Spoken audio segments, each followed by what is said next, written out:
I still can't believe I had the audacity to say I've written this role for Meryl, and then getting that text that said, we've got you, Meryl. You're a bit witchy. Well, we'll see if we can get Timothée Chalamet for my daughter. Liane Moriarty, welcome to No Filter. Thank you, Kate. Now, you just made me laugh before because we were talking about a previous podcast that I'd done with another writer, and you said, I don't want to say anything interesting.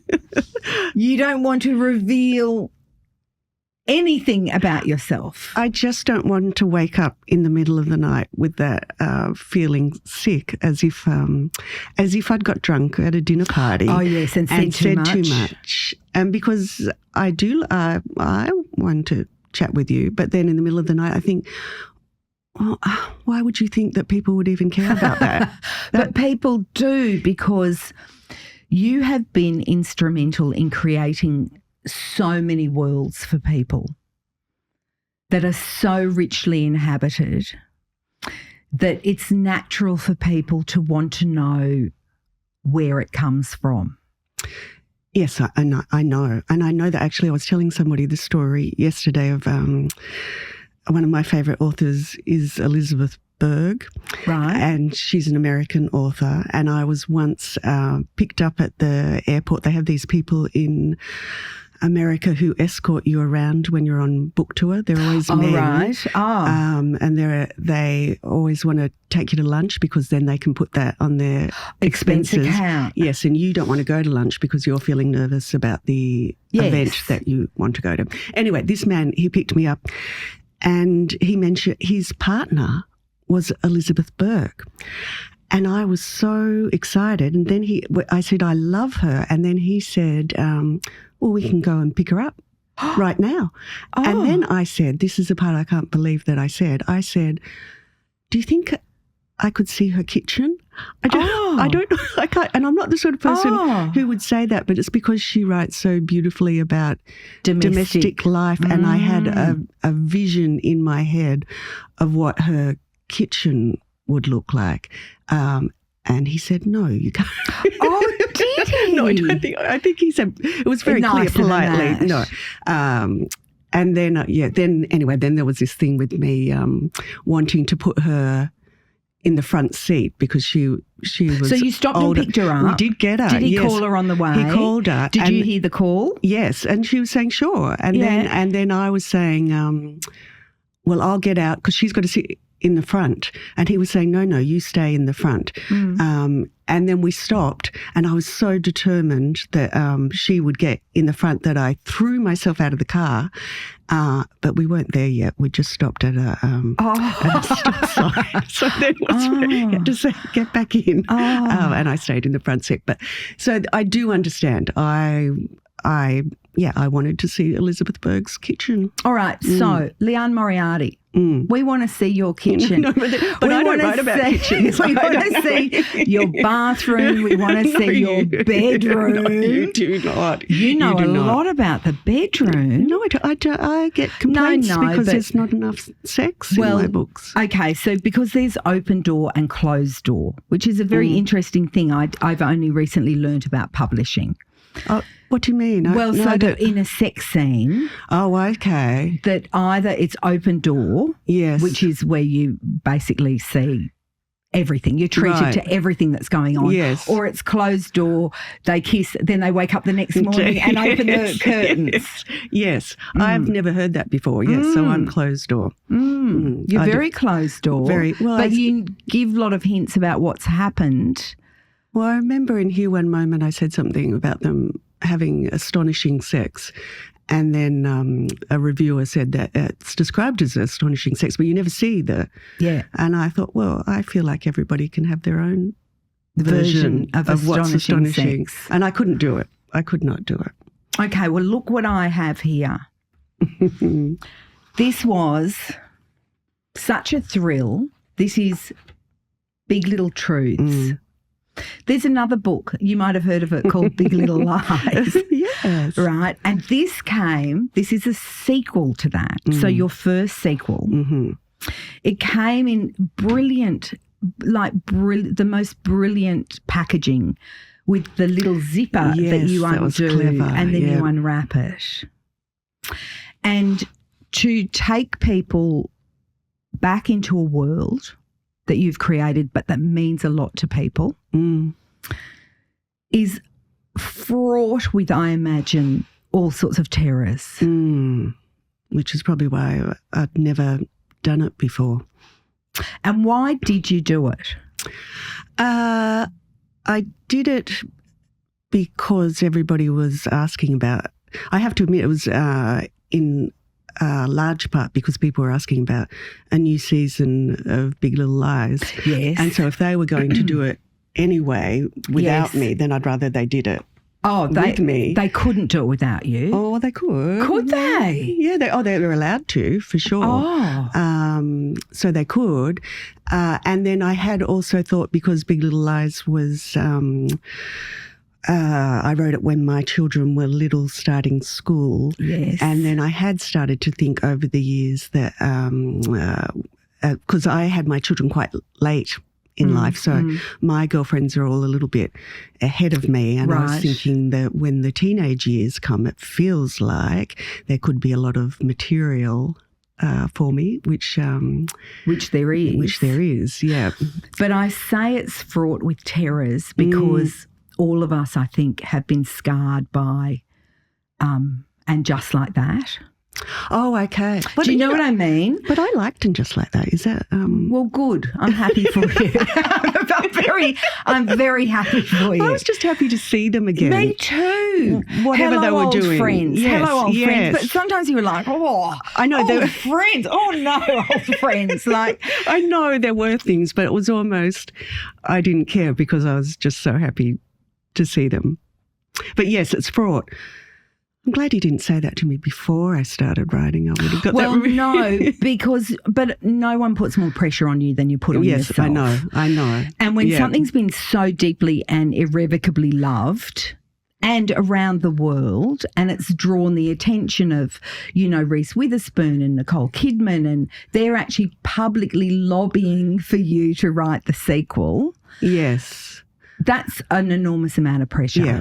And what's really fraught is that people are seeing Reese Witherspoon in their mind's eye, or some people are. So, so when I was writing it, I could see my version of Madeleine and I could see Reese's version of Madeleine. And I know even my editor, at one point, she was writing a blurb and she wrote Madeline, Celeste, and then she said something about Zoe, and I said, "You mean Bonnie?" So you were so clearly seeing Zoe in your mind's eye, Zoe Kravitz in your mind's eye when you were reading it. Because now it's such a balancing feat because you're balancing the characters as they originally were. Yes. You're holding them.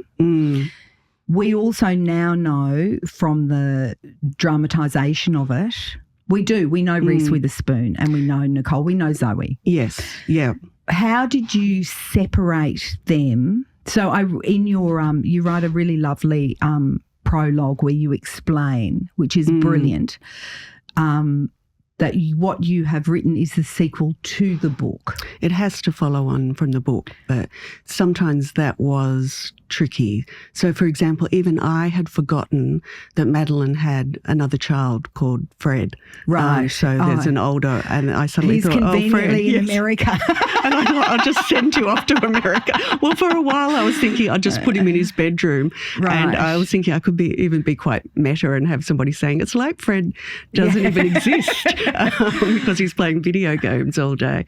And there were a lot of little things like that. So, for example, the character of Meryl, I did it. See, the character of Mary Louise, who, because she was not in the first book and I created her. Yes. So when I was writing Mary Louise, I was completely seeing Meryl Streep. But also I had thought I didn't name Perry's mother in the first book, so I was safe to call her Mary Louise, right? Who I had named myself anyway for season 2, so I felt I owned her. But then I suddenly found that I had actually named, I had said Perry's mother was a twin, so there was actually, she could have been Jean or something else. So then I had to write a little strange explanation for why she's now Mary Louise. And it sort of worked, but I can remember my editor writing, "Oh, this is fun, but do we need it?" And I said, we do need it. Yes. And because readers are amazing, readers will find things. Yes, a disconnect. Yes, and then I love it because they say to you, "But why is this?" And they're not complaining. They really want to know the truth could behind you just it. tell me as if it's real? So and so I don't want, if you find something that's not quite right, then you can no longer suspend disbelief because now you realise somebody just wrote this. So you can't. Yes. Yeah. So everything has. That's why when readers say, "Well, these flowers don't grow at this time of year," and I say, "I know, my mother told me," but they're saying, "But why?" As if I need to give an explanation. Were there flowers did you have I got it stuff wrong. up with flowers? Yes. What were the flowers? Sweet peas, I think. Yeah. So and then Mum was saying, "I really need to read your books because that's the sort of thing that she would pick up for me." And so was there a moment where you decided to enter back into the world? Yes, there was a moment because I had actually started writing another book with a storyline that's significant in this book. So we agreed it's okay for spoilers. So it's okay for spoilers. So there is the history teacher in this book, and I had that concept because I was sort of obsessed by a high-profile story in the papers, and so I wanted to explore the motivations of a sort of a villain. And I won't say what the story is. But a predatory villain. Yes, I think it's good not to say because I always remember Matt Damon and Ben Affleck getting into a lot of trouble when they did that movie. Oh. And they were inspired by... Good Will Hunting? No, by Amanda Knox. Oh, sorry, it wasn't Ben. It was just Matt on his own. Okay. And she was really offended. And I sort of thought, I can understand, though, for them it's just an interesting news story and that gives you a fictional idea. Yes. A launching place. Yes, exactly. And so I could have said that about some other things where I thought, okay, I'm never going to say that because it's people's real lives, whereas I've just read about it and thought, how fun and fascinating. You can explore terrain. Yes. If it's not necessarily cemented into the grim reality of the earth that people know about. Exactly. Yeah, right. So I had this idea and I had started, I think I'd written about 2 chapters set in a high school. And then there was all the talk of we really do want a season 3. And then I suddenly thought, well, I had always said I could write about the kids when they were teenagers. I could make this storyline happen to some of my Big Little Lies and kids. How had they lived with you, the characters, in that time? Like, where was Celeste always with you? Was Madeline always with you? Except I was writing new books, right? So I let them go. So I was filled with Joy from Apples Never Fall, and then all my characters from Here One Moment. So no, I don't think. No, they weren't really. They were because all my characters. Then I put them away, and I might sometimes think, I wonder what happened to so and so. But especially when I'm writing a new book, I'm completely absorbed with the new people because it almost feels like there should be some sort of formal ceremony. Don't you think, to bid them to adieu? say goodbye? Yes. Well, I always say when I'm writing a new book, I miss my old characters because they've become so easy to write by the time that I finish it. And so I don't like my new characters because I'm getting to know them and I don't know how they talk yet. But yes, that's true. There could be a little ceremony. But to be honest, by the time I finish writing a book, I sort of hate the whole thing and I can't bear to see another word. And yet you continue to challenge yourself. This was a real challenge with because what I realised was that by doing this, I had my high school storyline, but then I had all my characters had these really complicated backstories that I had created for Big Little Lies. So I felt like they were all dragging these backstories along with them and I wanted the sequel to stand on its own because I think that's really important if it's been ages since you've read the book. You actually say that in the book, that if you haven't read Big Little Lies, it doesn't matter. It doesn't matter. And if you've read it and you can't remember it, it doesn't matter. That's okay too, but that was hard to do that because you want to sort of refer to things that had happened in their lives without, and in a natural way, not begin with, and so-and-so who push somebody off a balcony. Has her friend. They share.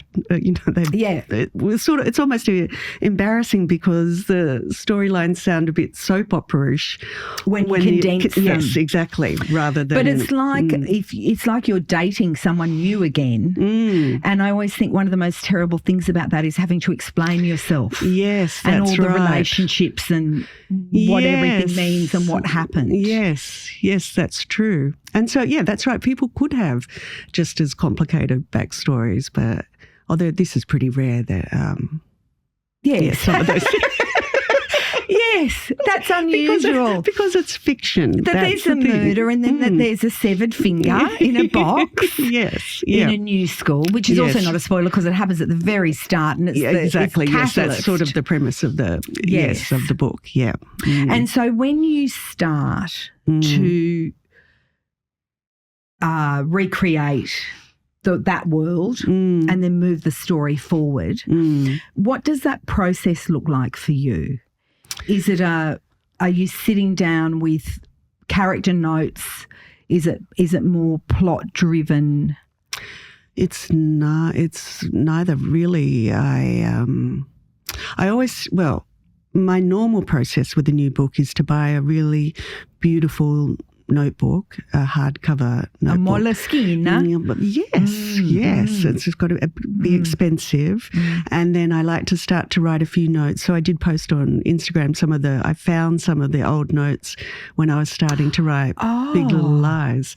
And I did write the word lice, and then somebody put in the comments, ew. So, okay, I know. All right, the kids. The kids. Yes, I know. It's not nice. So normally, I do, but I never then do the whole plan. So my sister, Jackie, because she's an author too, and her process 2 years younger than you. Exactly, yes. Yeah. And her process, and she has an amazing book called Time Travel for Beginners, which everybody's going to adore because I love time travel. And I guess she has to and that's why I've never written a time travel book because of the logistics of it. Right. So she plans everything. And I always think maybe I'll do a proper plan, but I can't stand it. So I write a few little notes, maybe this will happen, maybe this, maybe that. And then I just have to start writing. So I just have to say chapter 1 as if it's from the beginning. And you write chronologically? I do. But I always want to make it clear that it's not like some of those authors who say it all just comes into their head perfectly. Well, it is sounding a little bit like that. No, but it doesn't because I'm working it out as I go along. So you're problem solving. Yes, that's right. And so I always have this separate document called Things I Need to Fix because as I'm working out, as a result of this decision, now I'm going to have to go back and change such and such. Unpick some drop stitches. Exactly.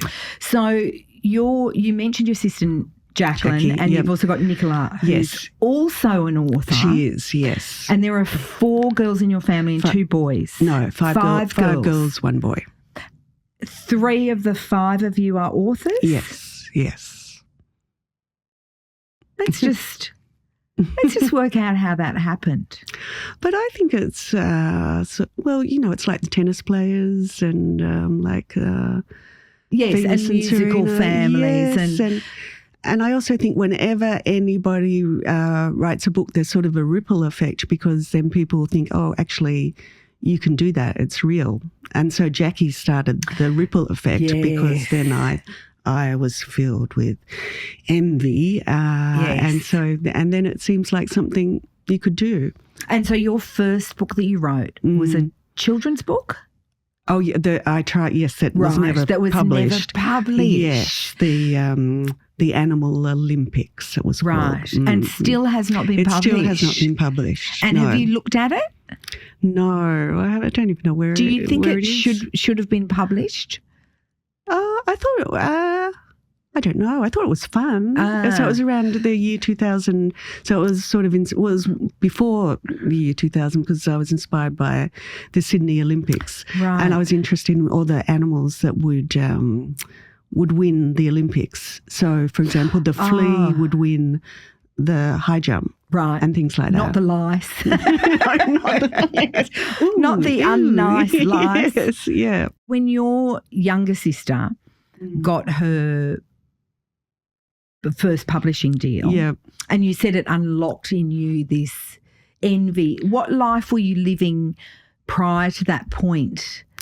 I was an advertising copywriter. Right. So I was working for myself. And I had over the years written a few first chapters of books that hadn't gone anywhere. And I had also written a children's book for my youngest sister, Nicola, for her 10th birthday when so she's 15 years younger than me. Right. So I was 25. And so that was the only thing I'd actually finished, because it was a gift for her. And so that did get published eventually. So that was called The Petrifying Problems with Princess Petronella. Right. So that's the only thing I finished. And so, yes, it wasn't until Jackie did it. And we'd always said when we were little that we wanted to write books. And your father had encouraged you by was it he paid you $1? Yes. He said, I'll give you your first publishing deals. Right. And he did. And he did. And who was the most prolific then when you were incentivised with $1 a finished manuscript? I don't know, actually. I mean, it was only for a short.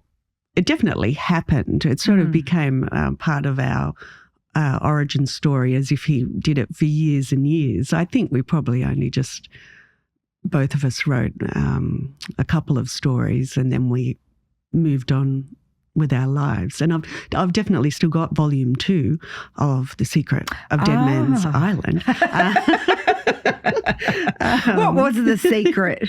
That was because it was really inspired by Enid Blyton. Of course. There was a lot of smuggling. Yes. And I didn't really know what smuggling was. She loved a smuggler. Yes, she did. And they were always on the coast of Cornwall. Yes. Which I've been to now. I went to Cornwall because I was so obsessed with Enid Blyton. The children found it the most boring holiday they've ever had. Yeah, right. What was it that spoke to you about Enid Blyton? I think why children always loved Enid Blyton was because she always had the adults out of the way, and then they had these amazing adventures. The fantastic, the famous five, Secret Seven. Yep. Right. And also because she was such a beautiful writer in terms of evoking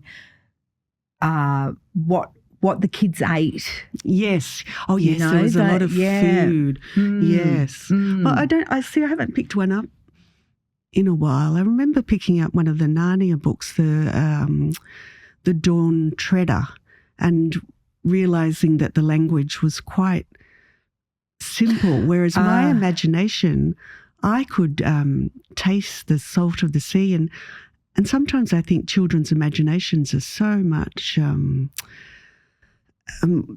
richer than perhaps an adult. Yes, I felt you just need to drop a seed and they'll grow the whole garden. See it all. Whereas I felt like with that seed now, I'd need a lot more words to give me what I could see. But yeah, obviously they're amazing because otherwise anybody could just write a children's book and the children would pick it up. So obviously there was something really special about what they did, but it just wasn't as amazing as I thought it would be when I picked it up. When you got your first book published, which book was that? 3 Wishes. Right. How was that moment for you, that little girl who'd always wanted to be a writer, really, with the 2 writing sisters? How was that moment, and how did you find out that you were getting published? Was it a phone call or a letter? The main thing I remember is that I remember the phone call from my agent, Fiona Inglis, and I don't actually remember what she said. My memory is always that I played the voicemail to one of my best friends and that she listened. I can see her face as she listened to the call, and then she grabbed my arm because she was so excited for me. So I think she was obviously just saying, yes, I will represent you, and that she liked the book. So I can remember that more than the moment that I actually got the deal. It was just seeing my friend Marissa's face. Yeah, right. And someone recognising in you that which you had dared to dream and execute. Yes. And it was almost enough that that she said it was good. I mean, what? No, it wouldn't have been enough. It would have been terrible. No. She said, I can't sell it. Yes. But sometimes I think you need that sometimes you just need someone who's going to believe in you. How did you know that you were worth believing in? So because there's rejection, and yet you persisted. What got me to finish 3 Wishes was because I was doing it as part of a master's degree. So you were just in a group of people. Right. So I could have achieved exactly this being in a writer's group maybe, but you'd have to come along each week and read out. Or maybe we didn't read it out. Maybe we sent it to each other. I can't. Was this where you had to write 30,000 words and you wrote 100,000? Yes. So I think I owe a lot to them because they'd be saying nice things about it. So they were believing in me. So it wasn't like I've heard about those American MFAs where apparently they're brutal and they say, they said they're really critical, which it would not have worked for me. I needed these, they were all women and they were all just saying lovely things and we want to know what happens next.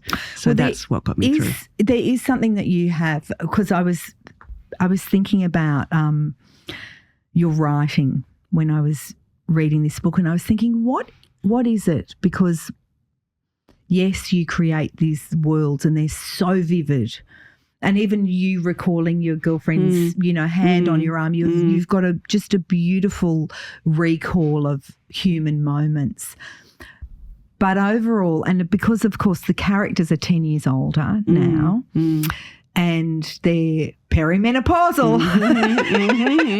But when you talk about such things, and there's a really funny Madeline with bunions and, everything flying at her at once. And even though you talk about the tribulations that are very relatable, there's an optimism that you have that imbues your work that means that even when things are hard and the character's going through things that are hard, there's an uplift to it. That's a gift. Thank you. Don't you think? I don't know. Is that intentional? It's definitely not intentional. And I know, and actually that doesn't work for some readers because I think some readers might feel that it's too flippant. I don't mean it though in a you know, what's her name, who was always just with the teapot, who was always all rah-rah, Pollyanna. I don't mean it in a Pollyanna-ish sort of way. No, I know you don't. I don't know. It's like I trust you.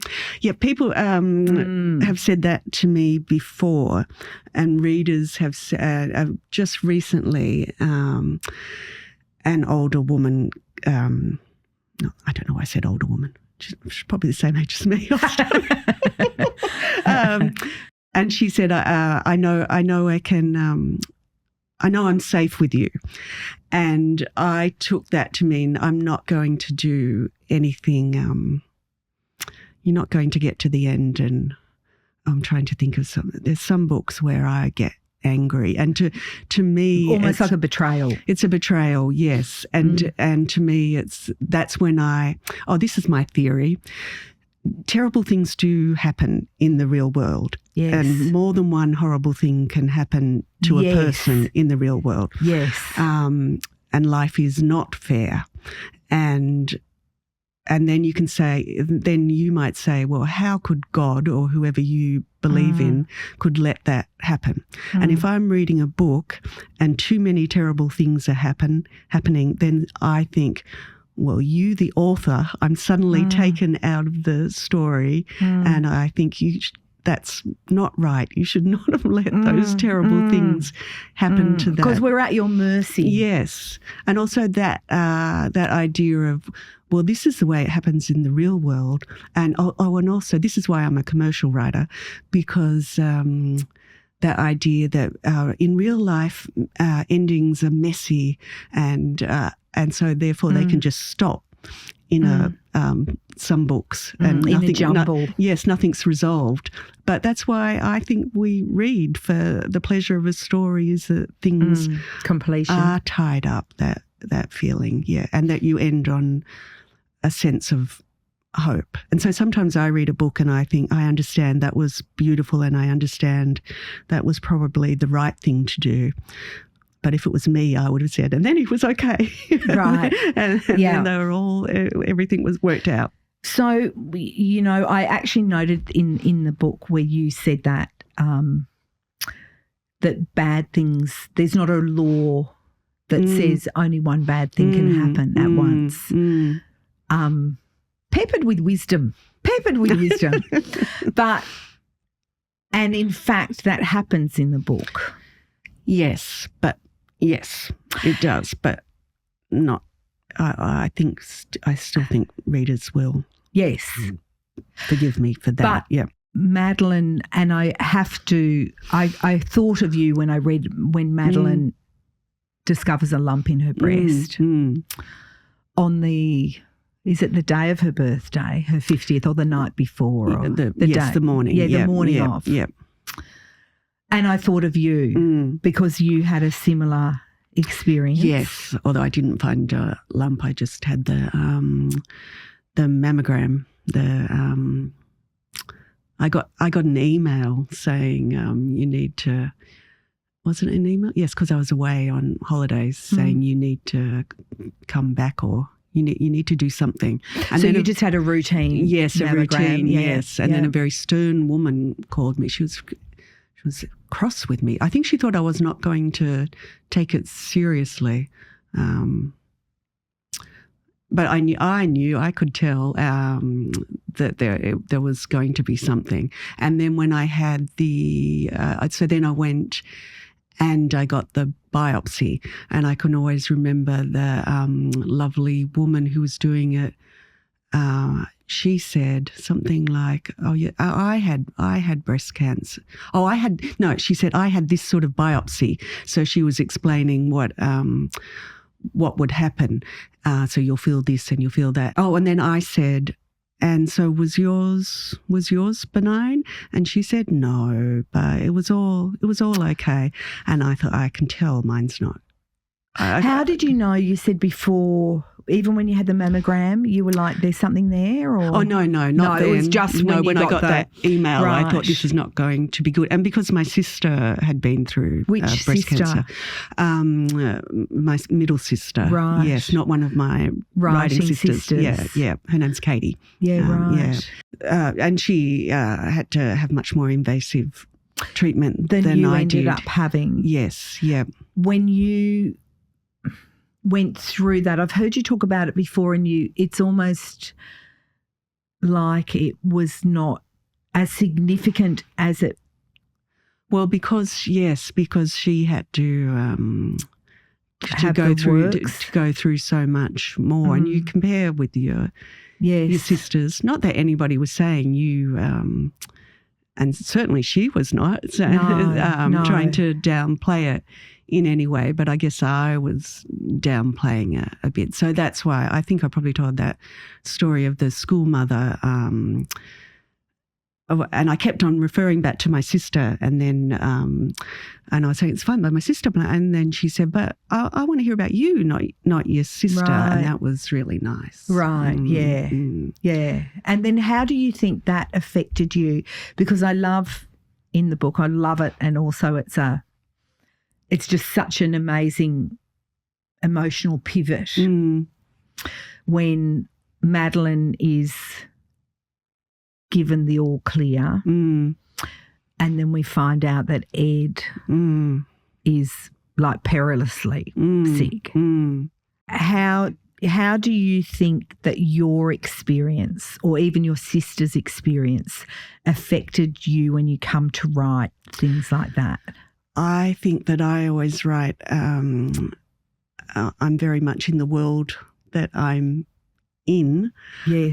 And so they say that between 45 to 60, they call it Sniper's Alley, because there are all these things coming for you. So not just my sister and I, but people in our wider circle. So I think that and I never think now I'm going to write about this. It just naturally comes in. So this is just, and I'm sure you're the same with your friends when you all get together and you're talking about all your maladies and your latest doctor's appointment. We don't do malady talk. I don't like malady talk. No, I don't like malady talk. Don't you? No, I just don't like it. Oh, so come on, it's interesting. No, I don't like to know. Like I'm a good foul weather friend. Yes, yeah. But sometimes you're like, oh my God, But. Yeah, but I mean, there's just I've got to go to the physio for this and getting this checked, and so we all go through. Are you okay? Have you followed up on that appointment? And so we're all safe. Yes. For now. Yes. So I think that's what I mean. Yeah. In your family, with your two kids and your husband, I mean, I guess it's different for the kids because they only know you as you and the evolution of you. But your husband, when he married you, knew that he was marrying Liane Moriarty, but he didn't know he was going to be married to Liane Moriarty, did he? No. And how's that been for him?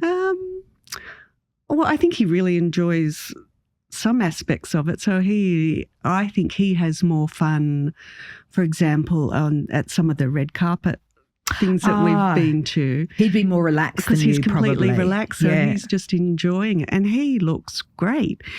So we have pictures of him. So we have never actually got around to getting married. So he's my I call him my husband. Yeah. He's your boyfriend. No, he's my husband. I think I'm allowed to call him my husband. You've got a boyfriend. But my parents used to have this thing with all of the kids that they'd have their wedding photos up on a wall. Yes. And so they, in the end, because we'd never got around to getting married, they got this picture of us at the premiere of Big Little Lies because we're all dressed up, and it was funny to see because there's all the lovely, elegant wedding photos, and there's us glitzy with right. so he really enjoys that part of it. And apart from that, I don't. Does he read your books? He's not really a reader, so he did. I remember there was a whole thing when I very first met him. He was reading Three Wishes, and he because he felt he should, because he was courting me, and he made some comment about he was ploughing through it or something. And then is that because he was a farmer? And that's he was trying to say, no, as an ex-farmer, ploughing has got positive connotations. Because interestingly, and I think I've told you this before, the two people that put me onto you as a writer, one was Husey.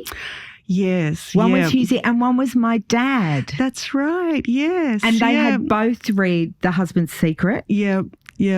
And loved it. And that was, I guess, interesting because they didn't even think of the term chick lit. No, which is wonderful. Yes. But still, when I have events, it's women with a occasional lone man. But well, you need to write a book about the Nazis, and then the men will come. Then they will World come. War II. Yes. I can't give it. Oh well, I guess in some ways there was not many happy endings, is there? But yeah, there are a lot of male readers I know, and sometimes they've written to me, or they've just picked up their partner's book. And it should not be. I read books written by men. Well, this is always the thing that I'm struck by, that it seems that there's more generosity for women to enter the world of interests of men than there seems to be the other way. But then maybe they see reading our books as like fossicking through our handbags. Maybe. They're just there be monsters. Yes. But and I don't know that my books are necessarily my husband's taste. He always What does he read? Not much of a reader, but what would he he'd read? like non-fiction or historical fiction. He loved Kate Grenville's The Secret River. Yes, because I remember seeing her at a writers' festival and thinking, he likes you. He likes your book. So he's not so interested in he's always, what's that thing he said once? I know what. Yeah, it's your job's easy. You just sit at your desk and you go tappity tappity tap, feelings. So he's not so interested in the feelings part of it. Yes. Or the tappity tappity tap. If you were not going to be the writer that you are, who would you be? Oh, if I could be another type of writer. I don't know who, but then I wouldn't. I always think that, and then I would think I don't. But then I would not have the pleasure of reading their books. You'd have the pleasure of reading your books, but that's a different sort of pleasure. That's not. It's not the same. I definitely read.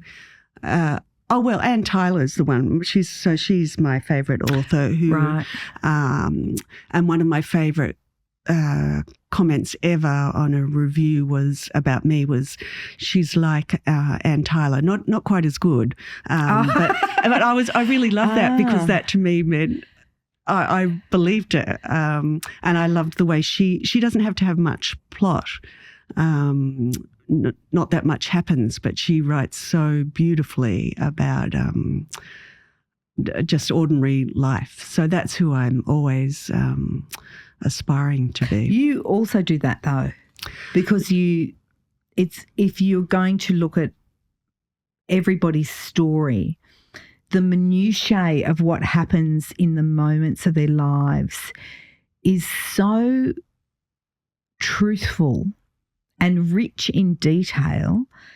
Are you storing nuts away for winter like a squirrel, constantly with moments?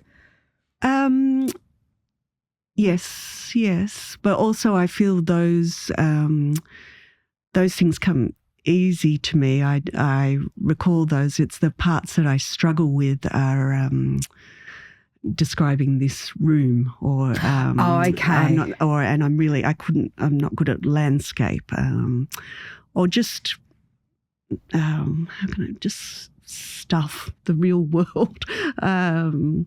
So that's when my husband helps. So, for example, with 9 Perfect Strangers, I wanted a fake fire to be created when all the people at the health resort, they're stuck in a room. So I said, so how would they do that? So he would help me with they'd have to get a waste paper basket and put it, all that sort of thing is what I struggle with. But the little moments, I find those are easy. But you can fake it. So I always remember with the Hypnotist's Love Story, there's a house that I describe, and people say to me, I love that house, but I really had to work, and they see it so clearly, and I feel like they see it more clearly than I see it, because I'm not so good at that. I had to research. It was a 70s style house, and I had to, those sentences did not come easy to me. But I could fake those 2 paragraphs. So that's the work. Yes, exactly. That's the heavy lifting, which then moves you forward into smoother sailing. That's right. And now the people are in the house and they're talking, and that's okay. But your writing of teenagers is, and I have a house of 4 teenagers, 3 now, and it's unerringly accurate. Well, that's good. Yeah, my kids would say, they were saying, don't even try, you won't get it right, with the language. Yes, yes. And I was really aware of the fact that I couldn't use too much slang because it changes so quickly. Yes, by next, nobody's will be when saying 6, 7. This part is going to be lit. The kids love it when we talk like them. Yes, yeah. And what was the most difficult part to imagine in this book?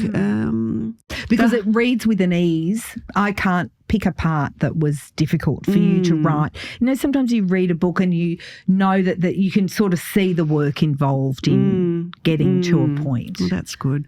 The hardest part was definitely the backstories, and so that's where I'm very grateful to my editors, where they're saying integrating those. Yes, and saying it's too much backstory. You need to bring that in a bit later and bring that in naturally.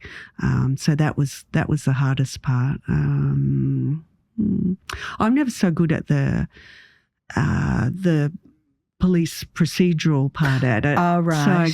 So for example, with Apples Never Fall, what I was interested in was the idea of could you believe that your father could kill your mother? So thinking of and 4 children and how each of them would perceive their parents' marriage. Yes.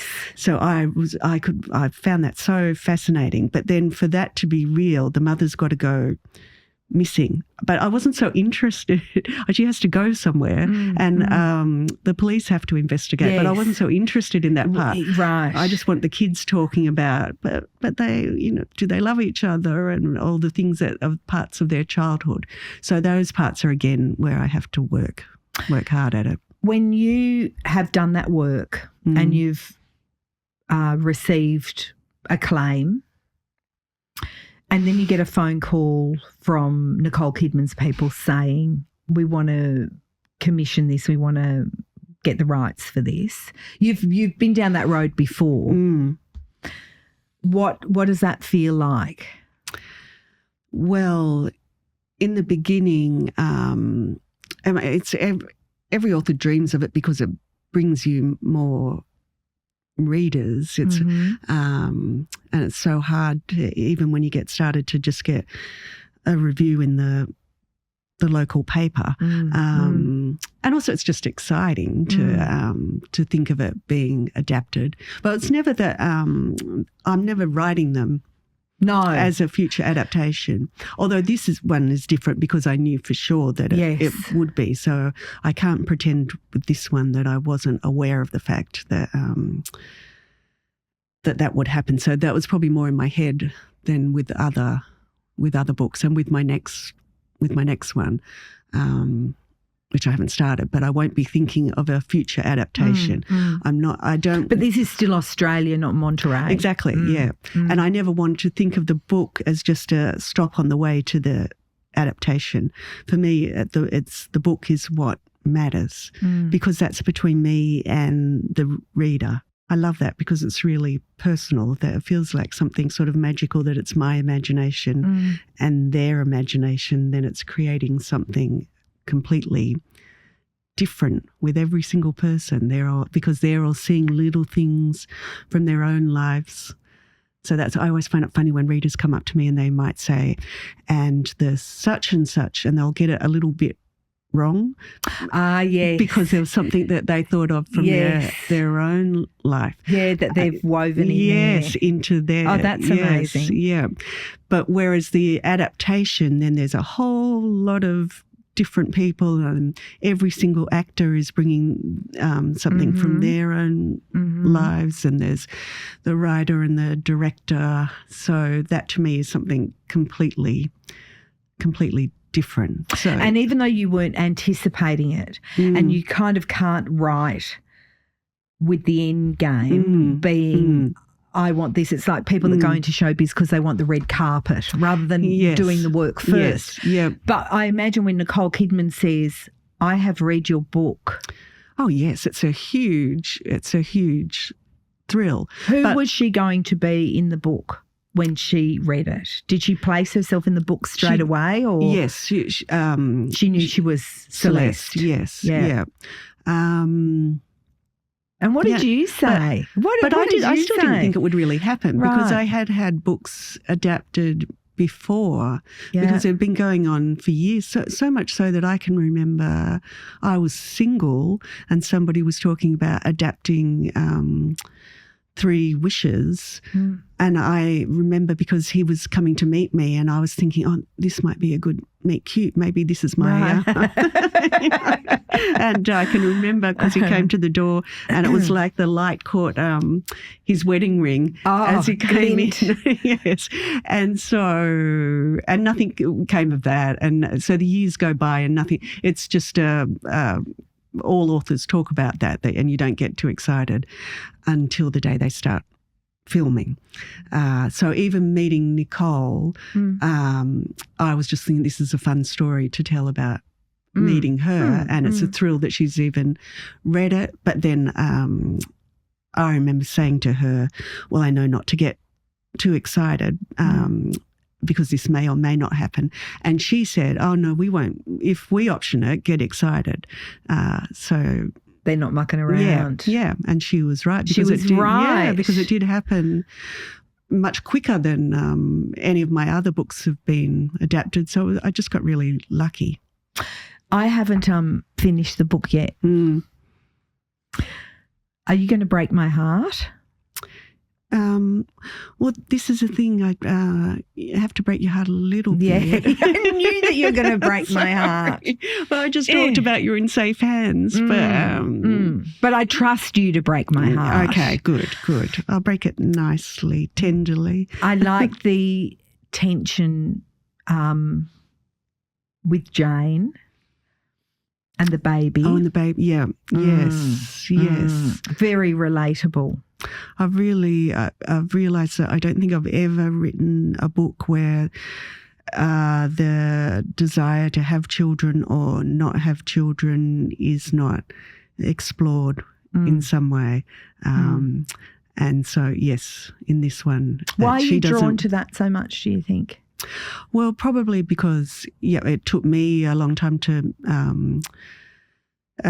meet the right person and then we had trouble having children, so I thought for quite a while that I was going to miss out. So and I'd always as a little girl assumed I would have because of being one of 6 children and cousins with 8 children, the aunties and uncles with 8 children. So Irish. Yes, Irish Catholics. So I just assumed I'd have at least 3. I just couldn't. And I know some readers have got mad with me with that I would say if somebody wants a baby in one of my books, I'm probably going to give them a baby. And I know people can go through the desire to have children and then come out the other end and they accept it and they're okay. But I feel when I'm in charge of their world, I have to give them the baby. But maybe I should write that one day, because I think it does happen. I've read about it, that it's you grieve, but then you can and find I have happiness. friends who have been through that. Yeah. So I should. That's what I think this reader wanted me to give hope for. Yeah, it's interesting when you talk about what your motivation is when you're writing, because you can only be the writer that you are. Yes, isn't it? Yeah, you can't serve other people's wishes and broken dreams or their ideology. I know that's but do you good. feel a responsibility sometimes to do that? I do, because I felt this particular person. I felt bad about that. But I know if I ever start, I'd have to have it at the end when she was past it all. I just know that I couldn't then resist and it turned out she was pregnant. A baby was left on the doorstep. There it was. Yes. Oh my goodness. Yes. But you're right, you can only be the writer that you are. An author once said to me that something about how every author has a desire to write the book they can't write, or something like that. I'm trying to think why that came up. But she was talking about how she always writes really big books, and she has this desire to write a really short book. Yes. I can't remember now what I was talking about, the sort of book that I want to write. That it's what you are compelled to write. Yes. Because it's your truth. Yes. But then you read other books and think, why don't I write a book like that? But then I can't do it. When you had finished this manuscript, is there a feeling that you have? You know, sometimes songwriters say, oh, I knew that it was a hit. I knew it was a hit. Is there an internal barometer of truth that you have inside you where you're like, I have served my characters well and I have told their truths? I think deep in my heart I believe I have.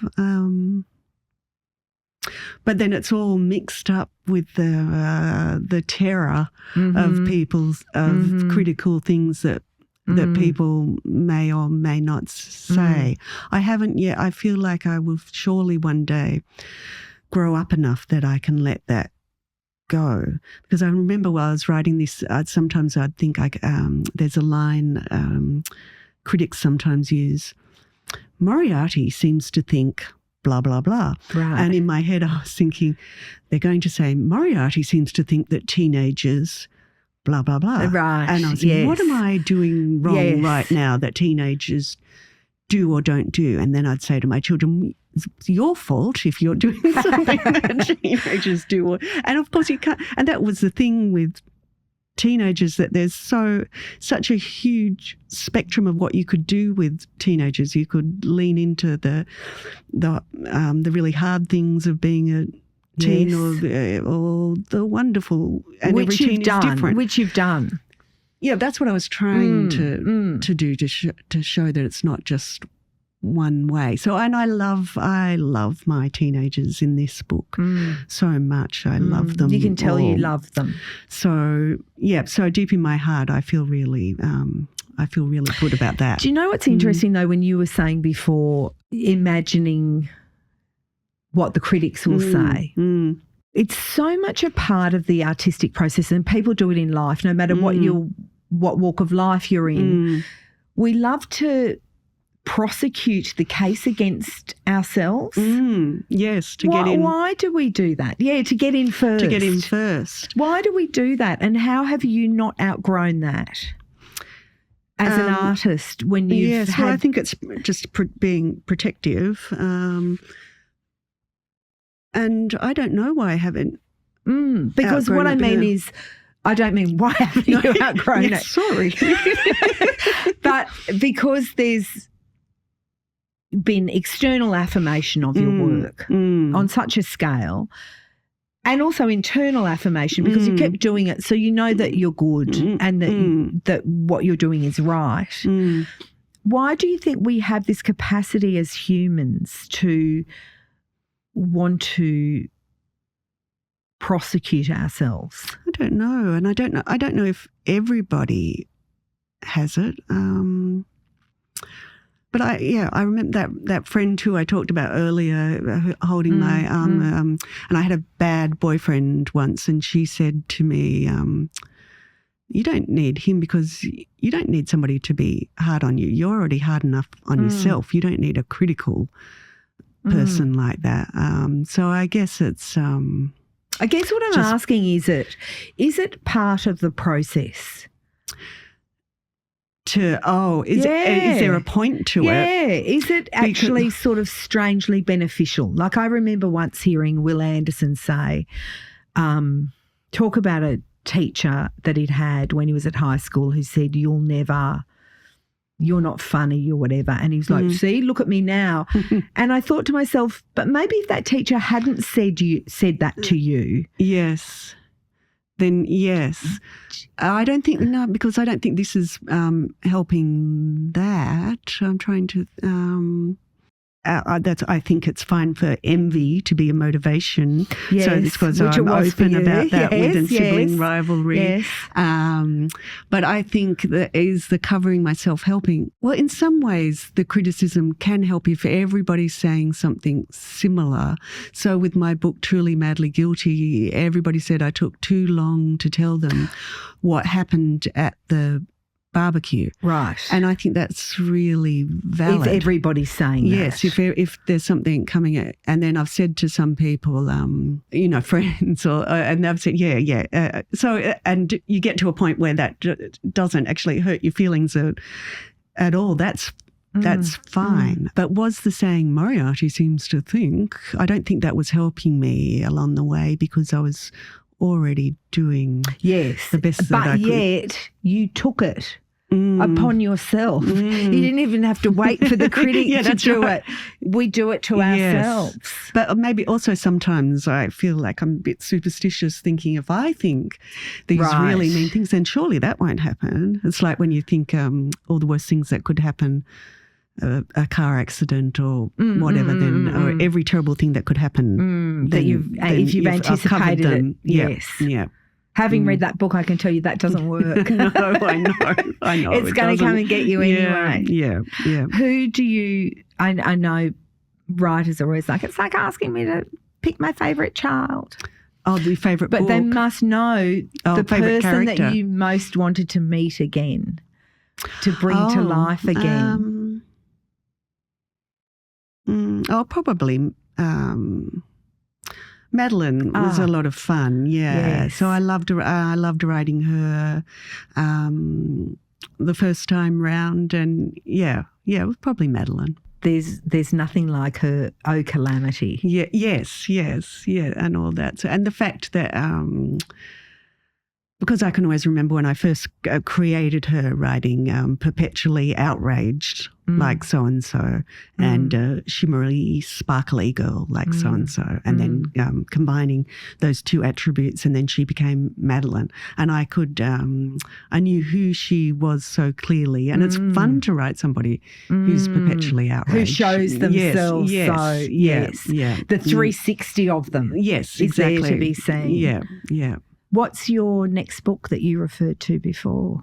Oh, no, I referred to, I've got nothing. Oh, you've got nothing? I've got nothing. What?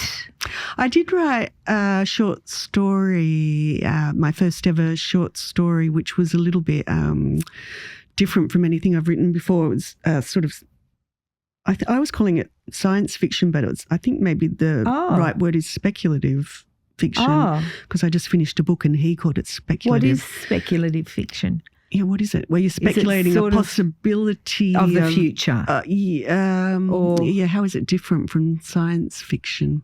I mean, it's a good term. Yeah, I know. Yeah, I think I just liked it. What, if you start written speculative fiction, you're going to have to explain it a lot. I know. I better get better at that. It was set in the future. And sort of using in a couple of generations away with the possibilities of technology. And again, that's something that and I enjoyed writing it a lot. But the part that, of course, I'm no good at is the actual technology part. But I'm just really interested in them. Your husband, is he good at that? No, he wouldn't help with that either. Yeah, the kids maybe. Yeah. But it's like The Simpsons, imagining a world that you would have no knowledge of, but that proves to be prophetic. Yes, yeah. I reckon you could do that. Yeah, so maybe. Do you think, because there's talent in your family, do you think it's born or made? Obviously, it's refined and it's enriched and developed. Well, I just think it's a bit of both. I think that Mum and Dad were both storytellers, and that my mum's still an amazing storyteller. And so we've got a group, the family chat, with all of us on it, and Mum has some of her messages. Somebody will say, I saw so-and-so. Well, that reminds me of such and such who, she used to live down the road from Mrs. Brodie, who was, and she tells the story so beautifully. So I think, and of course, Dad always took completely the credit for it. So I think I heard one of your sisters say he would tell the story and not let the facts get in the way. Never let the story, never let the facts get in the way of a good story. Yeah. So I think we just had that, and then Jackie was the brave enough one to finish it and have a go and realise that. And I know she's always so kind. She always says that I'm sure you would have finished it, but I needed to see her do it first. So you just need to see it. Do you think that it's been hard for your sisters in the similar pursuit, that you have achieved this success? Now, obviously, you're very close and they're very happy for you. I know you read each other's work. But the very same envy that motivated you. Well, I think they're nicer than me. Well, you're the eldest. So I'm the eldest. And there is that. So I was the one who, got my driver's license first and all that sort of thing. So I think that helps. My sister Jackie, she's won lots of awards, so she's an award-winning author. But yeah, there are funny times, but it's happened the other way. Even Nicola and I were at an event once, and a woman came up to us and said, "Oh, I love your books," but then she said to Nicola, "But you're my favourite. You have to have a favourite." Yes. So. Okay. All right. So there's things like... But it's a tricky thing to navigate, I imagine, within the context of a family. Of course, yeah. So I guess I can't speak for them except to say that they're both fantastic writers and they're the Moriartys. Yes, and they're lovely. You're very lovely. Oh, nice. Very lovely. I cannot thank you enough for bringing this world to us again. Oh, thank you.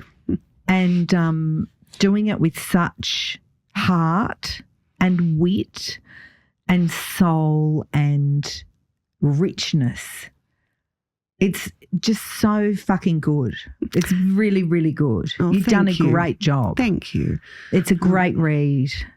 Thank you. Thank you so much. I will hold that in my heart as Moriarty thinks. Yes, as I read that review. But it really is, because it is, like we said earlier, it's an act of faith. I'm glad you don't have, someone growling out Rosie O'Donnell as a nun. Which obviously you were fine with that. You were fine with that. I just was like, oh, that's a lot. Yeah. Thank you. What do you think is going to happen in the casting of this time and the kids? Do you have ideas like that? No, well, I did for my daughter.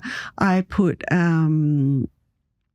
because she's a fan of Timothée Chalamet, of course. Who isn't? Yes. And so I put one character, I said, who resembled Timothée Chalamet. just in case. Okay. And are your kids arty?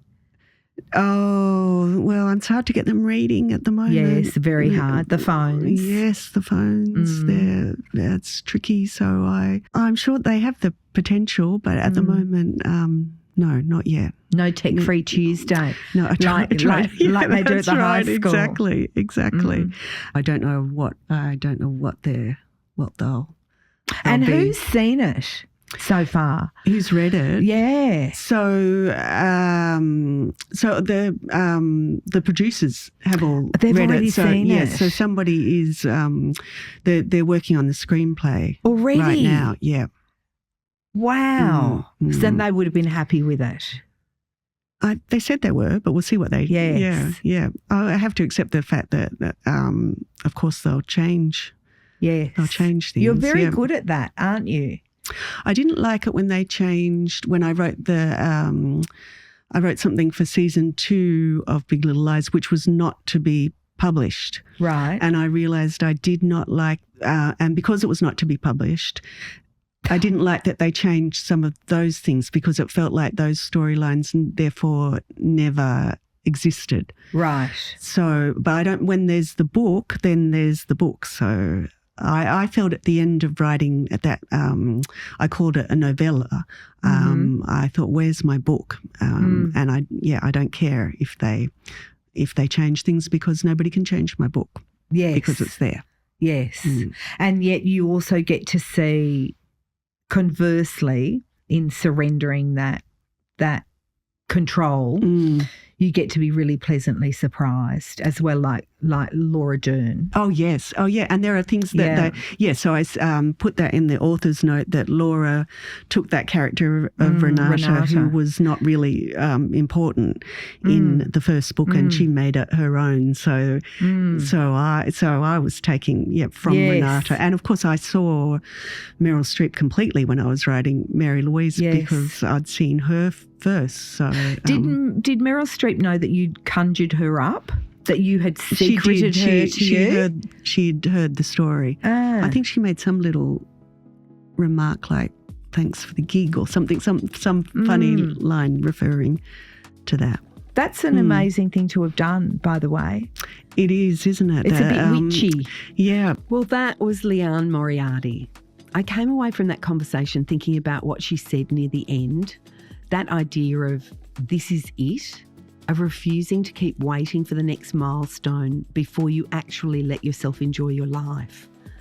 Coming from a woman who's climbed to the very top of her field more than once and still catches herself bracing for criticism before a single review is even written, I think there's something for all of us in that. Big Little Truths is out October 25th. And if this conversation made you want to go back and revisit the world of Madeline, Celeste,